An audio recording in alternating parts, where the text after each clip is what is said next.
আমি মেহনাজ, আশা করি সকলে ভালো আছেন এবং সুস্থ আছেন। আজকে আমি তৈরি করছি ফুলকপির পাকোড়া। এর জন্য প্রথমে আমি একটি ফুলকপি নিয়ে নিয়েছি। এবার ফুলকপি পিসগুলো খুলে নেব একটা একটা করে, নিয়ে তারপর সাইজ অনুযায়ী কেটে নেব। আসলে শীতের মৌসুম বলুন আর যে সময় বলুন, ঘরে যদি ফুলকপি থাকে তাহলে এরকম ফুলকপির পাকোড়া খেতে বেশ দারুণ লাগে। আমার তো বেশ ভালো লাগে। কার কেমন লাগে অবশ্যই কমেন্টসে জানাতে ভুলবেন না।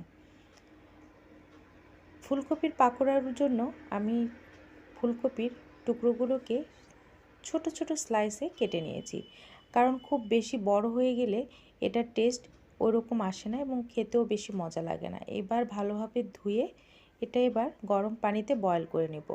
আর এর জন্য একটা বাটার তৈরি করে নিচ্ছি। সেখানে থাকছে বেসন, দিয়ে দিচ্ছি আদা এবং রসুনের পেস্ট, সঙ্গে দিয়ে দিব স্বাদ অনুযায়ী লবণ, মরিচের গুঁড়ো আর হলুদের গুঁড়ো, দিয়ে দিচ্ছি সঙ্গে টেস্ট বাড়ানোর জন্য জিরার গুঁড়ো। আপনারা চাইলে জিরা বাটাটাও ব্যবহার করতে পারেন। এরপর নর্মাল টেম্পারেচারে থাকা পানি দিয়ে এটি ভালোভাবে মিক্সড করে নেব। একদম বেশি লিকুইড বাটারও না, আবার একদম ঘন বাটারও না। বেশি লিকুইড হয়ে গেলে এতে করে ফুলকপিটা ওরকম ক্রিস্পি ওরকম মজা হয় না। আবার একদম ঘন হয়ে গেলে কীরকম ভিতরটা কাঁচা কাঁচা ভাব থেকে যায়, আমার মোটেও পছন্দ না। এর জন্য চেষ্টা করবেন না ঘন না পাতলা, মিডিয়াম রাখার জন্য।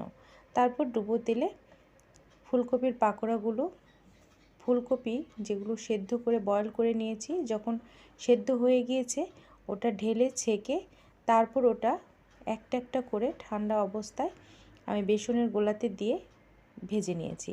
আর সম্পূর্ণ যখন বেসনের গোলাতে দিয়ে ভেজে নিয়েছি, যখন হালকা ফ্রাই হয়েছে তখনই আমি উঠিয়ে ঠান্ডা করেছি। বাকিগুলো ভাজতে ভাজতে যখন ঠান্ডা হয়ে গিয়েছে, আবারও সেই ফুলকপির পাকোড়াগুলো আবারও ডিপ ফ্রাই করেছি। এতে করে আরও বেশি মুচমুচে হয় এবং খেতেও মজার হয়। রেসিপিটি ভালো লাগলে অবশ্যই আমার চ্যানেলটিকে সাবস্ক্রাইব করে আমার পাশে থাকবেন। আল্লাহ হাফেজ।